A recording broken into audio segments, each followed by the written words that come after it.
and human rights and against all racism. So without further ado, can I ask Hugh Lanning to take the floor? Mosque, the organisers and all of you for coming. It's becoming a bit of a familiar pattern, this. We were having one of our interminable meetings with the Met Police about routes and demos and so on, and they said we were the only organisations ever came across who consistently underestimated the number of people who were going to turn up at our demonstrations and rallies and so on.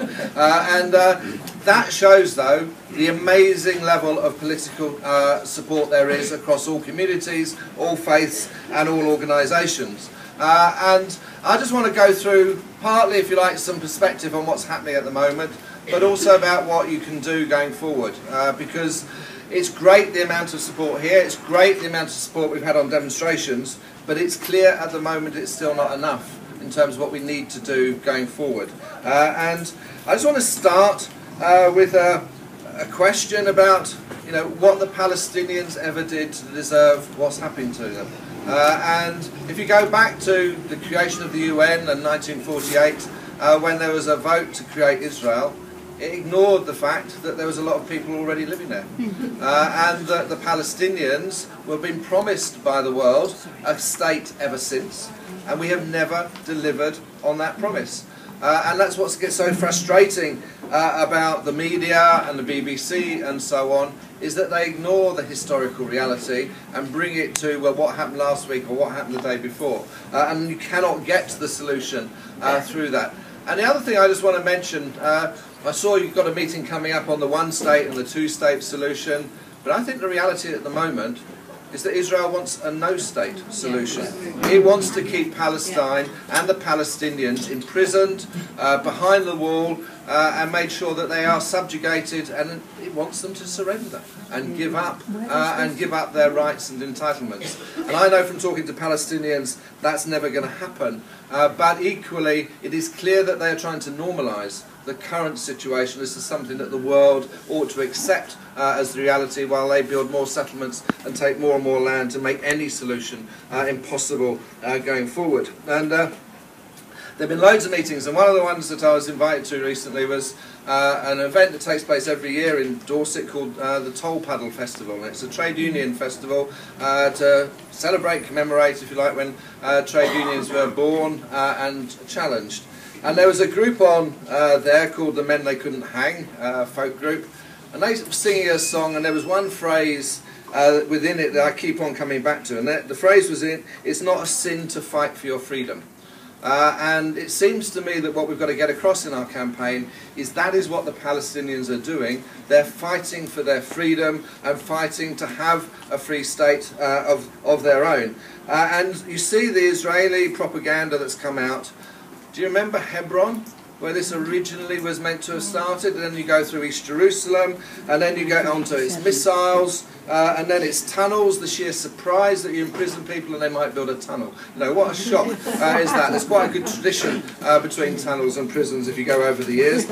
And then the kidnap that wasn't a kidnap. It is any excuse to relentlessly push forward their agenda and the massacre and killing of innocent civilians and children. And it's as if the whole world has stood back, gone on holiday, literally gone on summer holiday, and the politicians of all parties, all governments have said it's okay, you can carry on, you can go ahead with this. And I think it is really good and important that we now start challenging the whole role of Western governments, the US, the UK, in funding and supporting the Israeli military machine.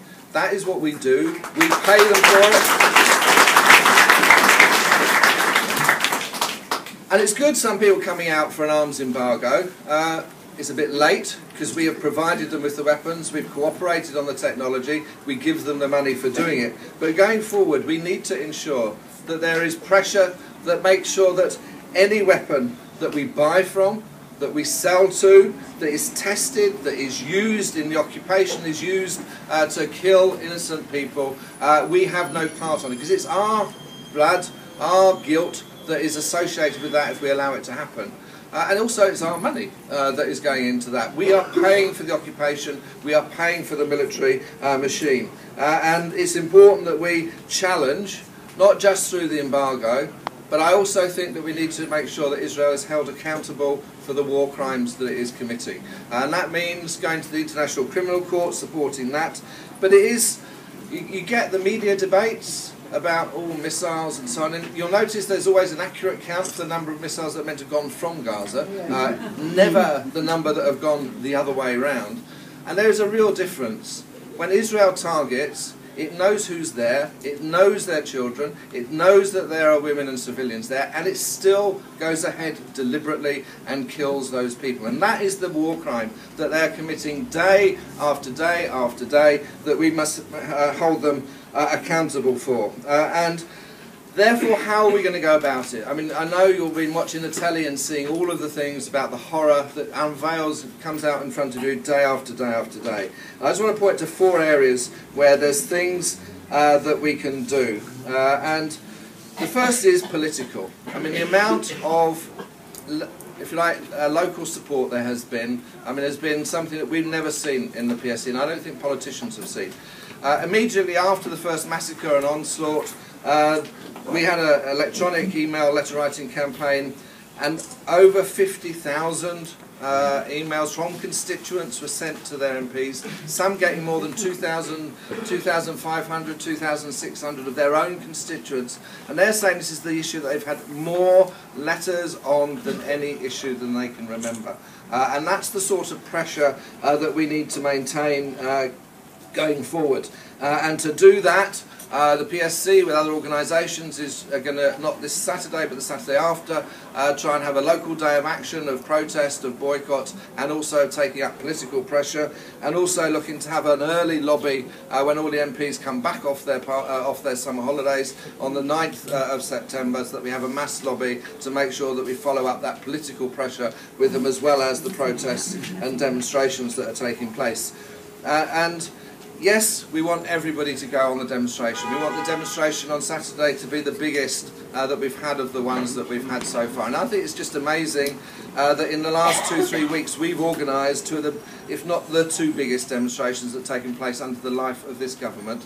And we're about to repeat that again. And that shows the level of commitment and support there is for the things that we're doing. But I just want to repeat a phone call. Our Vice Chair is in Jerusalem at the moment. His brother's getting married, or has got married now. And he phoned up last night and was talking to us and saying that for the Palestinians, the demonstrations are the things that give them real hope and confidence. They see the tens of thousands of people out on the streets. They see it on Twitter and Facebook, and it gives them a lift. So it is really important that we keep that going, and we make sure that people in Palestine and Jerusalem know what's going on, and in Gaza as well. The third area is obviously boycott, divestment and sanctions. As the campaign goes on, yes, there's protest, but we need to build the political pressure more and more. And boycott, divestment and sanctions, which the civil society organisations have called for, is the tactic that we can use to make sure we apply. And there's been successes on SodaStream with the closure of the shop in Brighton, with John Lewis refusing to stock SodaStream anymore. And what we're now targeting is the other places, Robert Dias, Argos and so on, who also do SodaStream. G4S want to keep the pressure up, but we've got a new target for you, and that's Garnier. I don't know if you have been seeing the pictures of how they've supplied shampoo and creams and stuff free to IDF, so that, and to some people who'd arrived, that the PSC office, we've had to nick half of the CND to cover the space and make sure we've got enough room for all of the volunteers. The website is not coping with what we're doing. Social media has gone through the roof in terms of the level of support and so on. There is an amazing amount of support out there, but we need to tap it. And I've said at a few meetings, there was a similar outcry around the time of Cast Lead, and a lot of donations and a lot of protest. But actually it dissipated. And what we need to make sure this time is that we maintain the pressure. It's very clear that a ceasefire is not enough. there needs to be a solution to the problem, there needs to be a lifting of the siege, there needs to be an end to the occupation, and there needs to be a free Palestine. And to do that, we need to organise, organise and organise. And that means getting people involved, as you are, in local campaigns, and making sure that we keep that pressure going as we go forward. And the way to do that, something that Mustafa Baghouti came over and said, is for us to have multipliers. People who talk to people in your families, in your workplaces, in your organisations, in your faith groups. Make sure that you're spreading the story. And the story is a real one and a graphic one, and we're winning public opinion despite the media. That is because people are talking about it. And I call it sort of like a looking glass war, that it's sort of unbelievable that you have a situation where it's that Israel kills over 1,000 civilians and children, and Hamas kills less than 100 people, mainly soldiers, yet it's Hamas who are meant to be the terrorists rather than the Israeli state. They've got it back to front. And that's the sort of story that we need to be telling as we go forward. So that, thank you very much for coming. Make sure you're there on Saturday. There's loads of meetings and protest things, but really what we want you to do is go forth and multiply. Thanks very much. Thank you very much.